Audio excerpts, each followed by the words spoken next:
to give another YouTube video. It's your boy Uriah G, and today we're going to react to why WWE always hated Dean Ambrose. Let's get right into the video. We have a UFC ad to start it off. Really thinking about it, and man, I really miss Dean Ambrose in WWE. Like, Moxley is a different beast entirely, but Dean was my guy. He was easily my favorite member back in the Shield days, and even after, he was just special. He won the WWE Championship and beat some of the biggest names in the industry, but in 2019, he left WWE completely. Why did this happen? Well, be patient, and I'm going to take you back. Let's go back a little bit. I feel like, before he dives in, I feel like the big problem is he probably felt like after that period when he turned heel against Seth Rollins, they weren't booking him right, and I guess that's probably why he left, because he felt like they weren't doing much with him, and I guess that's why he went to AEW. But let's get right into the video. Shall we? Back in the day, in like 2010, WWE was trying to fix their developmental system and stuck with a thing called NXT. It was a cringy game show, but it would later change into a serious training ground in 2012. Grinding through the ranks were three guys named Roman Reigns, Seth Rollins, and Dean Ambrose. These three would debut on the main roster together as the Shield. These guys changed the industry. They debuted in the main event and stayed in the main event their entire careers. Most definitely, I say that because looking at their debut from 2012, was it 2012? It was a triple threat match. It was I think it was CM Punk, John Cena, and somebody, Ryback, and then the Shield came, made their debut, attacked Ryback, and then just thinking about it, we're in a new era of WWE, and they all had gold, and Roman Reigns is like one of the top stars of the company. Seth Rollins too.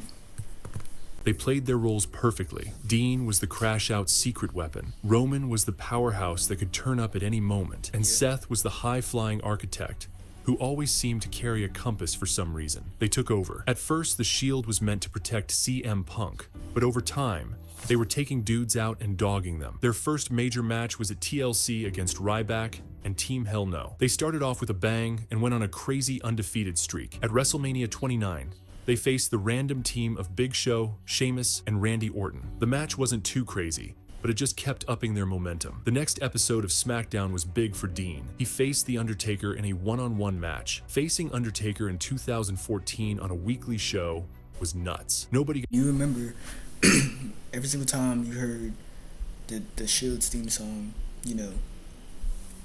just come out of nowhere when you hear their theme song, that's when you know it's trouble, because they're gonna come down the rafters, they're gonna walk to the ring, they're gonna, all them three are gonna be surrounded around the ring, they're gonna jump on top of the ring, they're gonna look at the person they're gonna attack, the person that they're attacking gonna look around, and then the Shield comes and they attack.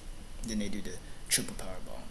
He got to do that, and it was his singles debut. He lost, but it was still very important. WWE chose Dean to be the singles guy out of the group because at the time, he was the most polished on the mic. He had this melodical, eerie tone that made him stand out. At Extreme Rules, the Shield got juiced to the max. Roman and Seth won the tag titles, and Dean won the US title, starting his record-breaking, super long reign. The Shield was on top and undefeated. However, on the June 14th episode of SmackDown, they lost when Daniel Bryan made Seth tap out to a crazy pop. The Shield went on a rampage.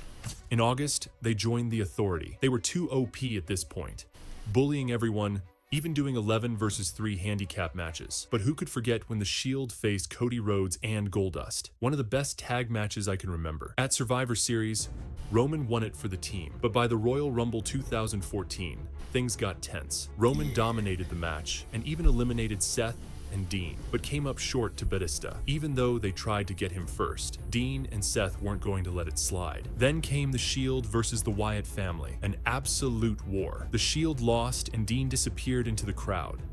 They were planting the seeds for a breakup. Most people thought Dean would be the one to turn since he was such a loose cannon. Cracks were showing. On March 17, 2014, everything changed. The Shield was in the ring with Kane, and he wanted them to attack Yeah, this is when the Shield turned face.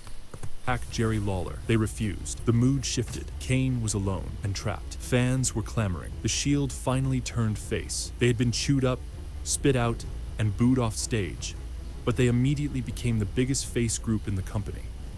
At WrestleMania 30, they randomly faced the New Age Outlaws and Kane, but it didn't matter. Their presence was felt. The next night, the Shield had a plan.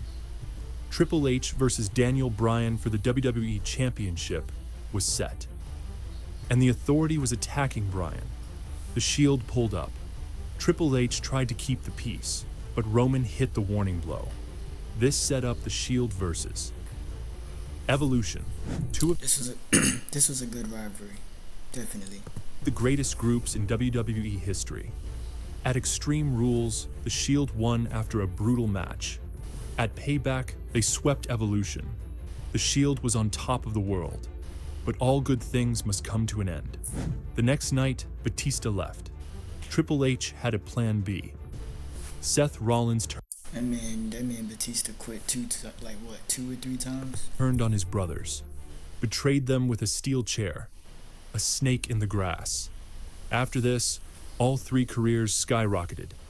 But you could tell, Dean was always WWE's last priority. Stone Cold was frustrated with him on a podcast. Brock Lesnar didn't like him either. Dean feuded with Seth, And why is that? Why was he disliked? but lost most of their matches. Seth won Money in the Bank and was set up as a top guy. Dean left behind. At WrestleMania 31, Dean was in the IC title ladder match. He lost. Seth lost to Randy Orton, but later cashed in on Roman to win the WWE Championship. Seth was rewarded for being a snake. Dean got nothing for being loyal. Fast forward to 2016, Dean's best year yet. He won Money in the Bank and cashed in on Seth the same night, finally becoming WWE Yeah, I got this on DVD. I remember this. champion. But after a solid SmackDown run, by 2017, he was back to being overlooked. He reformed the Shield with Seth in 2017, won the tag titles, but got injured for 9 months.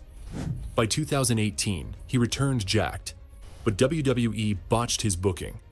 He was forced into a cringy heel turn, had to get fake shots in his ass, wore a dumb Bane mask, and they even wanted him to mock Roman's Yeah, cause that theme song that they gave him with the mask that he was wearing, nah.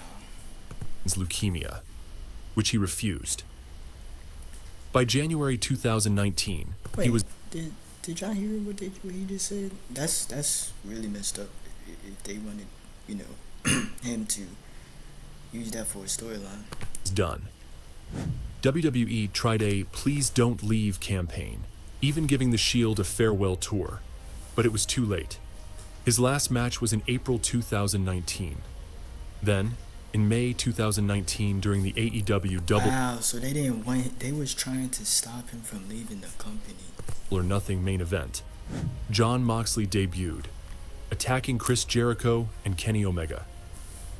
Dean Ambrose was dead. Moxley was born. Since then, Mox has been a cornerstone of AEW, proving he made the right move. But man, I'd be lying if I said I didn't miss him in WWE. Dean Ambrose left WWE on his own terms, but the impact he made in the industry was something that could never be erased. He wasn't just another guy who walked away. He was someone who fans had an emotional connection with. He's definitely one of my favorite brawlers. Like when it comes to the WWE history, like new wrestlers in this generation. He's definitely like one of my favorite brawlers. He saw the struggle, the passion, and the frustration in his character. And when he left, it felt like the end of an era. But the thing about professional wrestling is that nothing is ever truly over. Everything is cyclical. After Dean became Jon Moxley in AEW, he found the freedom he had been searching for. WWE had a structured system, a creative process where wrestlers had very little say in their own direction. Yeah, cause AEW they're hard. They have a hardcore. They're hard hitting. I mean, I don't watch AEW, but I know that it's different than WWE in a sense. But AEW was different. They let Moxley be himself, and because of that, he flourished. He was no longer restrained by scripts or forced to play a character he didn't believe in. He was raw, unpredictable, and unfiltered, exactly how he always wanted to be. His AEW debut at Double or Nothing was the spark that the company needed. When he attacked Chris Jericho and Kenny Omega, it was a statement to the wrestling world. AEW was real, and they weren't playing around. Moxley wasn't just some former WWE guy cashing in on a new opportunity. He was there to make AEW a legitimate competitor. Over the next few years, he became the heart and soul of AEW, holding the World Championship. Yeah, well, at least, you know, AEW, him leaving and going to a different promotion, at least they were able to treat him well. So Multiple times, carrying the company through difficult periods and proving that he didn't need WWE to be successful. During the pandemic, while WWE was struggling with empty arena shows and declining interest, AEW had Moxley leading the charge. He brought intensity, realism, and legitimacy to everything he did. His matches felt like fights, and his promos felt authentic. Fans believed in him because he believed in himself. But despite all of his success, one question has lingered in the minds of fans. Will Jon Moxley ever return to WWE? It's a complicated question. On one hand, Moxley has made it clear that he was unhappy in WWE. He felt creatively suffocated, misused, and frustrated with the way the company... Yeah, like, that's what I'm saying. He was misused. Maybe the booking. He didn't like the way he was booked. Or they weren't doing enough with him, so that's why he left the company. He operated. WWE saw him as a mid-card guy when he knew he was more. He wasn't interested in being the comedic relief or playing second fiddle to Roman Reigns and Seth Rollins.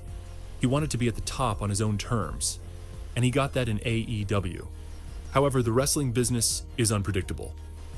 There have been countless cases of wrestlers leaving WWE on bad terms, swearing they would never return, only to eventually come back. The biggest example is Cody Rhodes. When he left WWE, he was frustrated with how he was being booked. He reinvented himself on the independent scene, became a top star in AEW, and yet he still found his way back to WWE.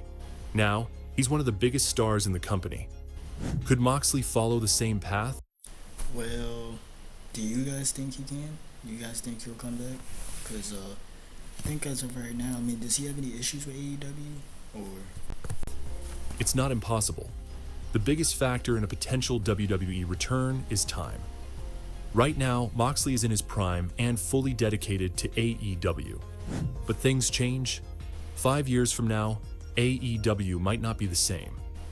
WWE might be under completely different leadership. There could be a moment where the stars align, and a return makes sense. Wrestling is built on moments, and Moxley returning to WWE would be a massive one. Another factor is Roman Reigns. Since Moxley left, Roman has become the biggest name in maybe if he returns, then they can reunite the show again. WWE. The tribal chief persona has taken him to another level, but deep down, there's still unfinished business. The Shield was never properly closed. Seth and Roman had their battles, but Moxley never got that final moment with them. Imagine the story if Moxley returned to take down the Bloodline. The history between them would add layers to the feud, and it could be one of the biggest matches WWE could produce. Until then, fans can only speculate. But one thing is for certain. Whether it's in AEW, WWE, or anywhere else, Jon Moxley will always be a force to be reckoned with. Alright, that was why WWE always hated Dean Ambrose. You guys tell me what you guys want to see next in the comments down below. I got more videos coming, stay tuned to that. And yeah, Uriah out.